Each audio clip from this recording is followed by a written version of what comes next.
squirrel hunt! Toasters kill more people than sharks. That's what my sister-in-law Beth said. I saw my wife roll her eyes at Beth's statement. No, really. I read online that last year over 150 people died in toaster-related accidents. That same year, only 3 people died from shark attacks.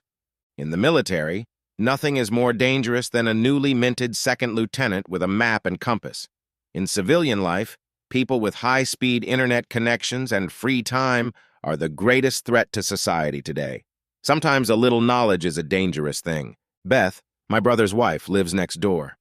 Right now, she is in our kitchen trying to corral my young school-aged children along with her children to eat breakfast before school.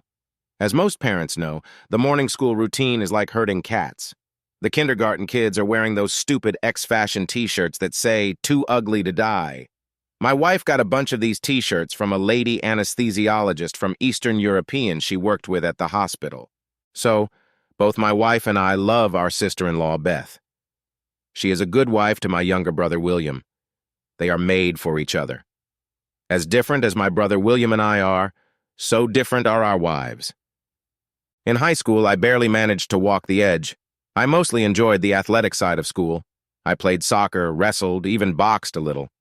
Because of my small stature, I wasn't very good, but my tough guy physique, as well as my stubborn streak inherited from my Southern Greek parents, served me well. Meanwhile, my younger brother William was doing well in school.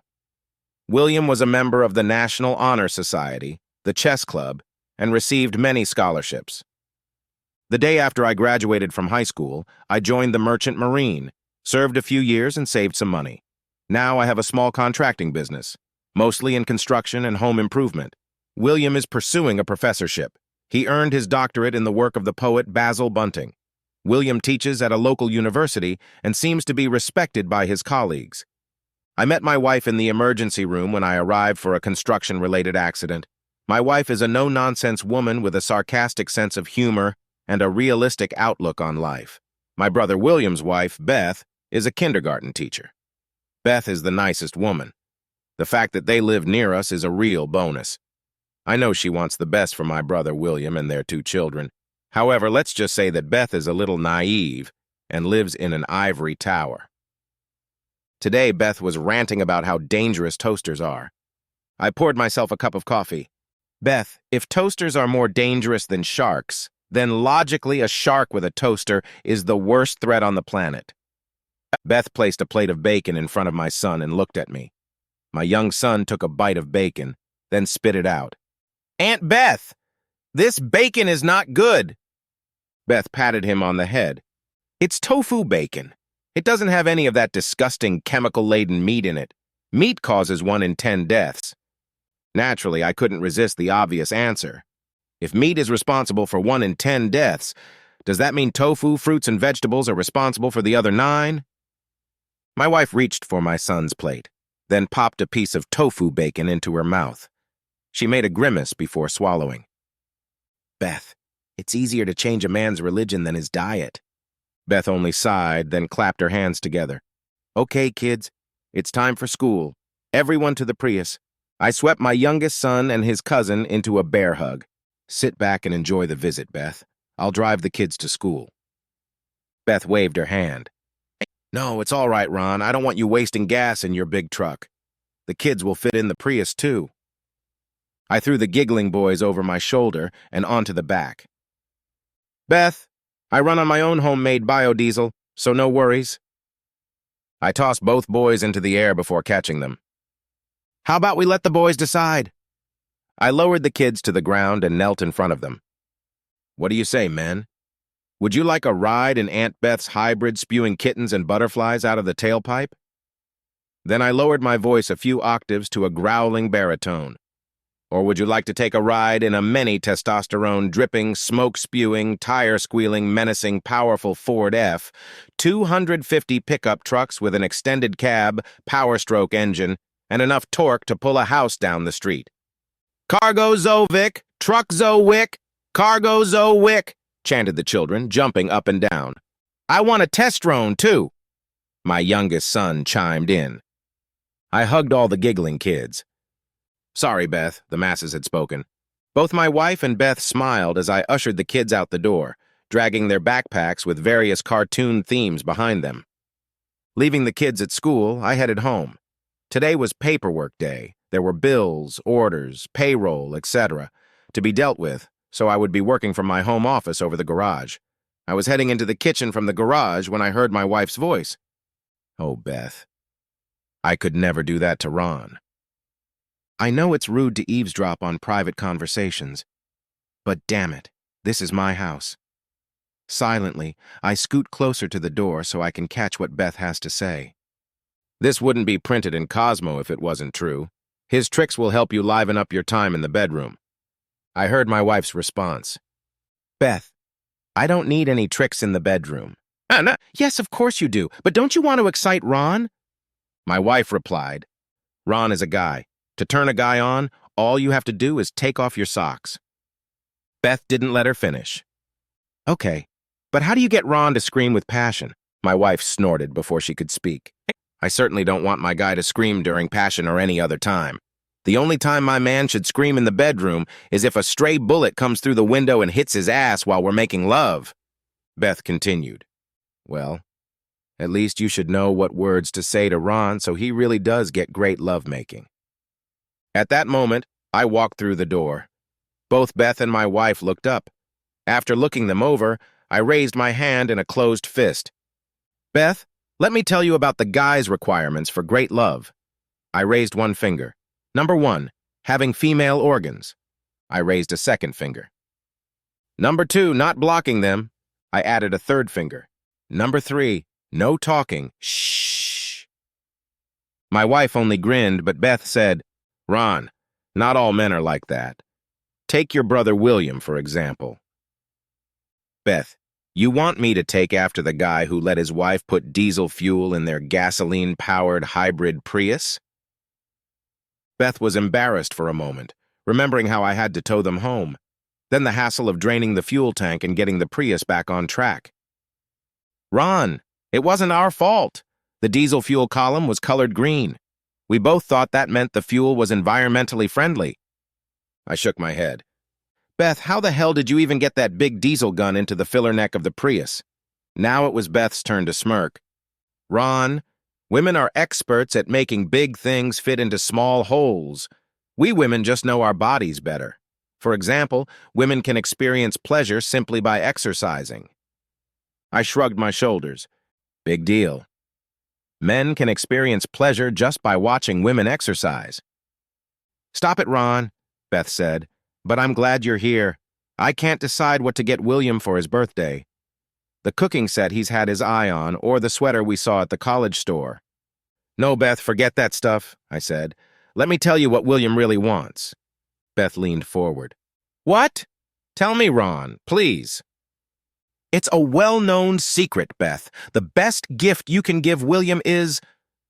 I paused for dramatic effect. Good love. Beth blushed, and I continued. It's always in fashion. It's just our size. We can never have enough, never get bored of it. It always fits. We can always get another one. It's exactly what we wanted. It's never too late for another one. They're perfect for any occasion, and go with everything. All in all, the perfect gift. My wife stifled a yawn. Okay, you two, break it up. She cleared the dishes off the table and into the sink. I came in from the night shift at the ER. She pointed at me. You, Ron, go do your paperwork. And you, Miss Cosmo, love counselor. She pointed to Beth. Go bake erotic cookies for your hubby William. It was one of those wonderful Friday nights that all married men dream of. My wife was working the night shift at the hospital. The kids were away at some Cub Scout sleepover, so I had the whole house to myself. Plus, my favorite sports team was playing on TV. Could life get any better? Leroy, my neighbor, sat in a cushioned chair while we enjoyed the game. We were having fun alternately praising and cursing the referee's decisions. You see, Leroy is a strange guy. He's as non-traditional as a $3 bill and the first openly gay person I know well. Leroy works as a firefighter and is the blackest black man I've ever seen. The damn guy is also the biggest I've ever met. At 2 meters, 8 centimeters tall, he weighs over 113 pounds, and that's not fat. Leroy and I bonded over our shared love of Ford Power Stroke diesel trucks and our devotion to the local sports team. You know, Leroy, I said, holding out another can of beer to him. Maybe you gays are right about something. There was a pause as we both protested the obvious foul by the opposing team. I opened my beer before continuing. I'm even envious of your lifestyle, Leroy. The fridge is full of beer, the toilet seat can be left up, and the TV is always tuned to ESPN, Entertainment and Sports Network. Hell, if it weren't for my love affair with guys, I'd be one of you. Leroy smiled before shoving a huge handful of chips into his mouth. Damn, Ron, you could never be one of us? I shrugged as the TV showed some kind of commercial. What do you mean, Leroy? I can be, too. There's got to be some website or something I can go to. Is it really that hard? Leroy shook his head and assumed a solemn pose. Then, in a deep voice similar to that of Darth Vader, Leroy said, "You poor heterosexual bastard. You will never understand the ways of my people." He spread his arms. God loved us so much he created many, many of us. Hell, Leroy, I always thought there were so many of you so you guys could redecorate the earth. We both chuckled, and then the house phone rang. I was going to ignore it. Most of the people that call me use my cell phone. We still have a landline home phone, mostly as a backup. Infrequent power outages have killed our cell service too many times. However, it could have been one of the kids' camp counselors, so I picked up the phone. No sooner had I said, "Hello," than a sorrowful wail hit my ear. It sounded like Beth, my sister-in-law, but it was hard to make out through the wailing and wailing. "Ron, you have to help me. I've been arrested," was all I heard before the wailing came again. "Beth? Beth? Is that you?" I asked, interrupting the crying coming from the phone. "You need to calm down. I can't understand a word you're saying. It sounds like you said you're under arrest. Take a deep breath and slow down." The sob slowed for a second, then Beth's voice came back in. Uneven, but at least I could understand it. "Ron, I'm locked up in a metro jail. It's a big mistake. They think I'm a woman of easy virtue. I'm going to be charged with it." Beth sobbed again. Leroy's ears perked up. He grabbed the remote control and turned off the screaming TV. "Beth, calm down." "Where's William?" Beth sobbed. "I don't know where he is. William isn't answering his cell phone. Ron, you have to come and help me out. I swear this is all a big mistake. My call is about to be cut off. Please, Ron, please, hurry up." The line cut off, and I stared dumbfoundedly at the phone receiver. After a moment, I explained the situation to Leroy as best I could. Leroy pulled out his cell phone and started scrolling through phone numbers. "Listen, Ron, one of the guys on my softball league team works as an officer at Metro Prison. Let me get in touch with him. See if he can help." "You guys have your own softball league?" Leroy kept his eyes down, dialing some number on his cell phone. "Yeah, Ron, we have our own league." "What? You think we spend all our free time making love?" I gave Leroy an embarrassed look. "Well, kind of. I mean, I know you guys have a gay pride parade every year, but..." Leroy waved his hand for me to shut up and started talking on the phone. After a few minutes, Leroy ended the call. "All right, Ron, we got a break. My buddy knows the staff that's on duty today. He'll have Beth taken to a secluded corner and put off the paperwork until we get there. Let's go, I'll drive."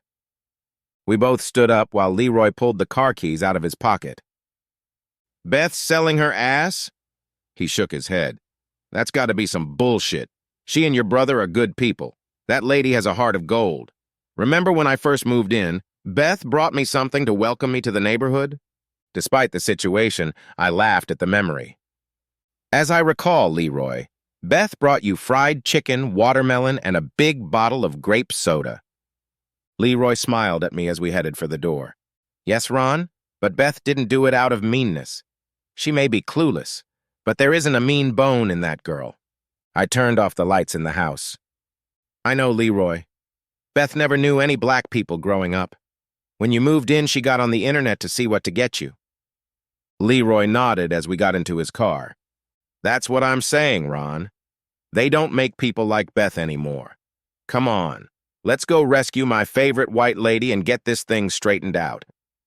Even with Leroy's connections, it took us hours to get Beth out of jail.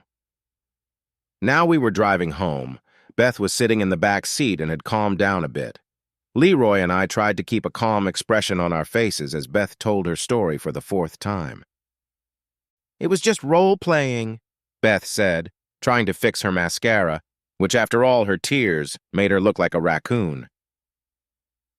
Cosmo says that all couples should feel free to let their partners participate in each other's fantasies. Leroy kept his eyes on the dark road and shook his head. "You white people have too much free time on your hands." I glanced at Beth through the rearview mirror, the passing streetlight illuminating her enough to show her embarrassment. Beth was wrapped in Leroy's old t-shirt from the trunk of his car. The t-shirt was so big that Beth was floating in it. With her short stature, Beth could use the t-shirt as a blanket as well. The t-shirt was necessary because when Beth was arrested, she was only wearing a thigh-length raincoat. "Damn, Cosmo turns all you women into cheaters," I muttered. Beth spoke, dialing a number on her cell phone. "Damn it, Ron. It's not my fault. That cop got it all wrong." "Sure, Beth, you show up at a well-known pickup bar dressed in nothing but a raincoat. Then you invite an undercover cop to come out to your car in the parking lot and join you in the back seat. Well, what could possibly go wrong? That's where Leroy comes in. Don't forget she charged him $20. Beth's voice took on a whiny tone. "I'm telling you that's not what happened. William and I were supposed to meet at that bar." I accidentally locked my keys and purse in the car. I was trying to get the bartender to let me use the phone. Then this guy, who I didn't know was a police officer, asked me what I needed. He misunderstood when I said I needed to get something in the back seat. I meant where my purse and cell phone were in the car, not what he thought. Glancing at Leroy, I saw that we were both losing the battle to contain our giggles. "Beth, what about the $20 you were going to charge him?" Beth was starting to get upset. "Stop it, you two. I didn't demand $20 from that man for love." He asked, "How much?" I thought he wanted money for opening my car door, so I said, $20, because that's how much I gave the guy from the road service the last time this happened. I started laughing so hard that tears sprang from my eyes, but Leroy had better control of himself. "I understand, Beth. Things like this must happen all the time. It's undoubtedly the main reason innocent people end up in prison." Then he started laughing too. I don't know how Leroy kept the car on the road. "It's not funny," Beth insisted. "The whole thing was awful. It was like I was trapped in some horrible movie." "I wish it had been The Wizard of Oz," I said, wiping the tears from my face. "You could have asked the wizard to give you brains like Scarecrow." Beth tried to ignore our teasing, focusing on her cell phone. "Why isn't William answering his cell phone?" Beth became indignant, closing her cell phone. "I'm going to kill that husband of mine." Leroy dropped us off in front of Beth's house. Before we could get to the front door, a tow truck pulled up. On the platform with 2 flat tires on the driver's side was my brother William's Prius and what appeared to be minor damage to the front bumper. Out of the tow truck on the passenger side came William. William's face looked haggard, but it wasn't his face I was looking at. You see, my brother William was fully dressed in a sailor suit complete with flared pants. Since Beth and William had never been closer to the ship than the bouncy chairs in their pool, I didn't know whether to laugh or cry. Upon seeing one another, William and Beth ran toward each other.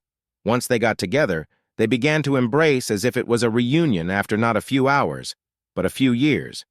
As I helped the tow truck driver lower William's Prius into the driveway, I could make out Beth and William's conversation between their kisses. Pulled out of the driveway, dodging a squirrel. So worried. Inspection. Handcuffs. Dead cell phone battery. Took forever to find the cell phone. Charges dropped. Car still at the bar. Couldn't call since I don't know your number. I always dial by name.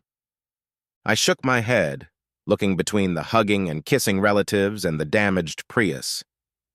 The tow truck driver walked over to me and took off his gloves. "Hey, buddy," he said, handing me a clipboard. "Can you sign this? You're related, right?" "Yeah, he's my brother," I mumbled, signing the forms and handing him a $20 bill. But I wondered if it was too late to ask my mom for a DNA test.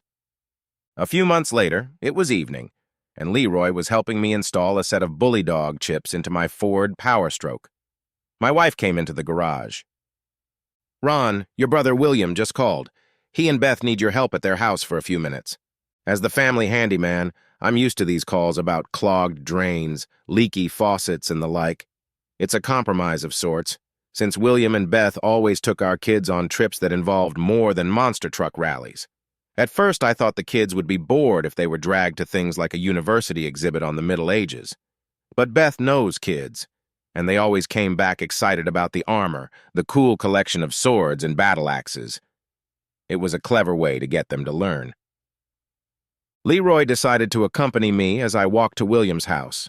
We were greeted at the door by Beth in a short night robe. There were candles burning in the living room and a fire blazing in the fireplace. Leroy, who always remained a fireman, raised his eyebrows at the open flames. Beth blushed, buttoning her robe tighter. "It's our date night. We just finished decorating and bought all new living room furniture. Cosmo says we should." I waved Beth off. Yeah, I know. Cosmo says you should bring ponies, handcuffs, and trapezes into your personal life. How's it going? Where's William?" "William's upstairs. We heard some weird noises coming from the attic. I called you because I don't want William to face whoever is up there alone." Leroy turned toward the door. "Ron, you go with William.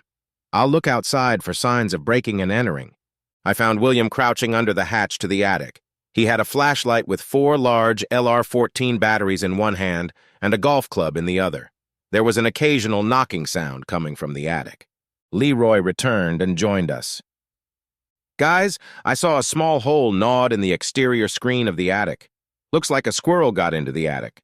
Better let it find its way out." He looked at his wristwatch, which seemed tiny on his huge wrist. "We can buy a trap in the morning if the animal is still there. The hardware store is closed now." Beth peeked out from behind the steps, ready to run as if the rodent was about to burst through the ceiling, and said, "William, can't you guys get rid of him? He's freaking me out." William turned to us and then said in a low voice, "Can we do anything?" He nodded his chin toward Beth. She won't relax with that thing trotting around. Beth really likes these date nights. You know what I mean? 10 minutes later, a massive Leroy was coming up the attic stairs, a burlap sack in one hand and a battery-operated flashlight in the other. I was behind him on the ladder, William standing at the base of the ladder. Beth was still taking her position at the end of the stairs in the hallway. Leroy had just poked his head into the attic and was shining the flashlight around when the furry face of a squirrel appeared in the flashlight beam. Leroy shrieked in surprise as he and the squirrel came face to face only a few centimeters apart. Then everything went to hell. Leroy tried to cover the squirrel with a burlap bag. The squirrel jumped into Leroy's hair. Leroy dropped the burlap sack and flashlight to flick the rodent off his head. I was blinded for a moment when the sack fell on my face. William had it much worse. The big flashlight hit him right on the bridge of his nose and then, rolling over, hit him in the left eye. Things got even worse when Leroy lost his balance and fell on top of me. We both tumbled down the stairs, landing on William in a heap on the floor. Then came Beth's blood-chilling scream as the squirrel circled us, skipped through Beth's legs and down the stairs into the living room. We unhooked ourselves from the pile and rushed toward the stairs, just in time to see the squirrel rush in a panic straight toward the fireplace and then leap out of it with tail blazing to hide under Beth's new couch. The first one down the stairs for all his size was Leroy. He flipped the couch, which was now on fire, upside down. I was right behind him, and we grabbed the throw pillows and began chasing the wild, flaming squirrel around the living room, frantically shooting small fires in its wake. Finally, Leroy managed to put the animal out of its misery and stop its burning with a successfully placed pillow, smothering the flaming creature. Then, just when I thought things couldn't get any worse, a hysterical Beth screamed, "Couch! My Sivan!" Leroy and I turned to face the flames leaping from the overturned couch. "William!" I shouted to my stunned brother. "Open the damn window!" I pointed to the large panoramic window in the living room. Leroy and I grabbed the edge of the couch, which was still on fire. William, blood streaming from his nose, froze in place, one eye already beginning to swell. The flames from the couch scorched my hair. "William, now! We have to get that couch out of here!" I yelled to my brother. William came out of his daze, grabbed a large brass lamp, and threw it through the large window, which made an impressive hole and shattered the glass. "1, 2, 3, throw it!" shouted Leroy, as we threw the flaming furniture through the window. It flew through the broken window, landed for a moment to crush Beth's rose bushes, and then turned into a flaming mass of splinters on the front lawn. Suddenly, everything went quiet, only the burning couch crackling on the lawn. Leroy pulled out his cell phone and started dialing some numbers. I looked around to make sure there were no more sparks. Beth looked around the room. Huge burn marks on the new carpet, pillows blackened from bits of fried squirrel and soot on the walls. The front window showed the remnants of shards of glass around the edges of the frame. Beth covered her eyes with both hands and began to sob uncontrollably. William put his hand on my shoulder, escorting me to the door. I saw his bloody nose, his swollen eye, and the glow of the flickering fire from the couch. William smiled at me with a half-smile that had a hint of irritation in it, and said, "Ron, I really want to say thank you, but I can't. I just can't." Several months passed after the incident, which we now refer to as the Great Squirrel Hunt and Barbecue. Using my connections in the construction industry, I was able to find Beth and Williams a replacement for a large glass window within days. The insurance company, of course, played their games, delaying the claim and generally just stalling before paying for the replacement furniture. This evening, my wife and I were home for our own date night. For my wife, who had just finished a 12-hour shift at the emergency room, this meant lying on the living room couch, watching a movie on the DVD player, putting her feet in my lap, and me kneading her soles. Any wise spouse knows that a girl's best friend may be diamonds, but if you want to score any husband points, rubber feet. Judging by the satisfied sounds my wife made as I massaged her feet, I was sure I would be making the same satisfied sounds in our bedroom later that night. William and Beth had invited us to go skydiving as part of a team-building exercise that William's school department was hosting. I had no desire to throw myself out of a perfectly serviceable airplane, but I was amused that I could talk my wife into it. "Come on, honey," I said, not stopping to caress her legs. "Just this once. Even an idiot tries something once." My wife replied without opening her eyes. "Yes, Ron. Idiots try everything once. That's why they're idiots. Now, if we were—" Suddenly, the front door swung open and a hysterical Beth burst into our living room. She was holding the hands of my crying nephews. I was shocked by her appearance. She was balancing in 10-inch stiletto shoes, wearing a long platinum wig of blonde hair that reached her shoulders, and wearing nothing but a tiny red sequined thong. 2 tasseled stickinis barely covered the nipples of each breast, and Beth's entire body was sprinkled with gold sequins. Beth looked like she'd just gotten off a stripper pole. "Ron, the house is on fire!" Beth screamed. "You have to come to the rescue! William's locked in the bedroom!" I jumped up so fast that the movement knocked my wife off the couch. She fell to the floor, landing on her back. Reaching over to Beth, I snatched both crying children from her grasp, then turned to my wife, but she had already rushed to the phone and was dialing 911. I tossed the still crying children onto the couch and then turned to face Beth. "Jesus Christ! Okay, Beth, I'll get William out of there. Do you know where the fire started? Where it spread?" Beth was almost hysterical. "Ron, what does it matter? We have to save William!" I was already heading for the door, hopping on one foot trying to get my shoes on. "Beth, please calm down. I need to know where the fire started so I can figure out how to get into the house. Are the doorway and stairs clear?" Beth followed me as I ran out of the house. She seemed to be forcing herself to calm down. "Ron, it all started in the bedroom. I was doing a striptease dance I learned at Cosmo and knocked over some candles. The curtains caught fire. I tried to put them out, but William yelled at me to grab the boys and get out. I got to my truck, opened the cab to get the fire extinguisher I kept in there." "Beth, are the stairs clear? How did you get the kids out?" Beth was walking behind me in her stiletto shoes, still trying to keep her cool. "I don't remember, Ron. There was smoke all around us as we ran down the stairs.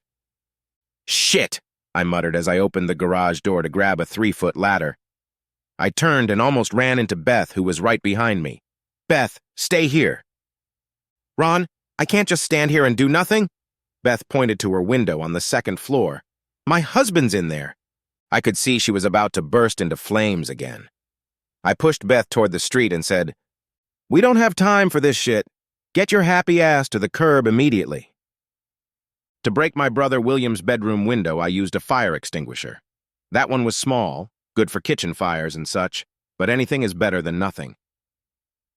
With only a few cuts, I flew into the smoke-filled room. Keeping my head down, I held the fire extinguisher in my hand, trying to find William and the source of the smoke. "William!" I shouted, immediately regretting it as my lungs filled with smoke and I coughed. Then I heard Williams's voice. "Ron? Ron? Ron! Get out of here!" William's voice came from their 4-poster bed in the corner. I crawled over to it and poked my head out from behind the mattress. William was lying naked on the bed, and Lord Jesus Christ, both of his wrists were handcuffed to the posts of the headboard. William coughed, turning his head toward me. "Ron, get out of here!" I tried to hide my shock. "Yeah, sure, William. And have my mother kick my ass again like she did when I was a kid for leaving you." "No way! Where are the keys to the handcuffs, Houdini?" "On the edge of the dresser," William said, coughing and pointing with his chin and foot. Stumbling in the smoke, I headed for the dresser, but tripped over something and fell, crashing into the dresser. I watched in horror as the key fell from the dresser to the floor, bounced once, and then slipped into the heating grate hole. "Damn it!" I shouted as the key made its way to the furnace in the basement. My lungs filled with smoke, reminding me not to take deep breaths. Crawling back onto William's bed, I started tugging on the handcuffs attached to one of the bedposts. "Ron, where's the key?" William coughed at me. The smoke had gotten so thick I couldn't see his face clearly anymore. "That's the problem, William. Are there any more keys?" I said, tightening the cuffs tighter. The damn bed was solid oak, I knew, since I'd helped William haul it piece by piece up the stairs. "No, Ron. Now get out of here." William tried to shove me off the bed with his legs. "Don't, big brother. Take care of Beth and my boys." My shoulders tensed, and I felt the veins in my forehead swell as I pulled on the cuff. "Take care of Beth yourself," I said through gritted teeth. "You know my wife won't let me have a harem." I thought I felt a slight jolt at the headboard of the bed as a fit of coughing overwhelmed me. The next moment I realized I was lying on the floor, trying to get up, but my body refused to move. I felt warm, and then my vision began to lose clarity. I tried to get up, but reality was fading away. Is this how it's going to end? I thought. I know my wife will take care of our children. I hope she will be happy. My body started to rise. I saw a bright light coming towards me. Holy shit! I knew what this meant. I wasn't ready to leave, and I would be fighting St. Peter himself at the gates of heaven or hell. I tried to struggle as a deep voice filled my ears. "Relax, Ron. I have you now. Everything's going to be okay. I'm taking you out of here. You did good. Relax." I kicked with the last of my strength and hit something hard. Now I was confused. When did this Grim Reaper get an earth body? You fool, Ron. That hurt." Suddenly, cool air washed over my face as something was applied to my face. The deep voice continued. "Calm down before I kick you and that squishy truck of yours." I recognized that voice. I opened my eyes and saw Leroy's face. He was holding me in his arms like a baby, his oxygen mask on my face. "William. William." I wheezed, not sure if Leroy understood as he held his mask over my face. Leroy realized what I wanted and turned us to face the bed. Firemen in colorful gear crowded into William's bedroom. The bright lights on their helmets cut through the smoke. One fireman was working on William, who was also wearing a fireman's mask, administering oxygen. Another started a chainsaw and began sawing through the headboard of the bed, to which one of the handcuffs was attached. The other 2 firefighters pulled a hose through the window and quickly tackled the fire. The chainsaw roared as it sawed through the first headboard post. As the firemen started on the second handcuff support, The chainsaw stopped with a growl. After a few seconds, he turned to Leroy. "The damn thing's jammed again!" Leroy threw me over one shoulder like I was weightless. I saw him grab a fire axe from one of his co-workers. It looked like a small hatchet in Leroy's massive paw. "Move it!" Leroy shouted at the men gathered around William's bed. Like Paul Bunyan in the old days, Leroy swung the fire axe in a mighty arc. In just 2 blows, the pillar with the remaining cuff fell like a sapling.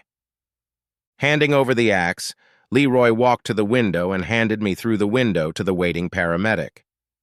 The whole time I sat on the edge of the fire truck, sucking down oxygen, my wife was beside me. We waited for the ambulance to arrive because, despite my protests, my wife was going to take me to the hospital. She made sure I understood that this was not a request. An impressive crowd had gathered, drawn by fire trucks, lights, and sirens.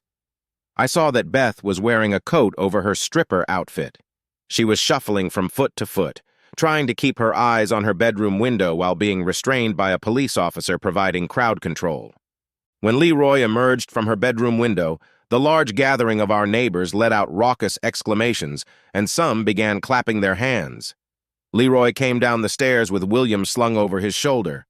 William was as naked as the day he was born, handcuffs dangling from both wrists, to which pieces of wooden bed headboard posts were still attached. Judging by the number of flashes, it seemed like everyone downstairs was recording the moment on their cell phones to post on Facebook and YouTube pages. I had no doubt that soon there would be a lot more information on the internet about William than he would have liked. In the end, both William and I were left under observation overnight and released the next day. William's house wasn't damaged too badly. True, the bedroom had to be gutted, but everything else was mostly smoke and water damage. We all love William and Beth, but I can't tell you how relieved I was when I saw a big stack of Cosmo magazines on the curb the next day of trash removal. The end.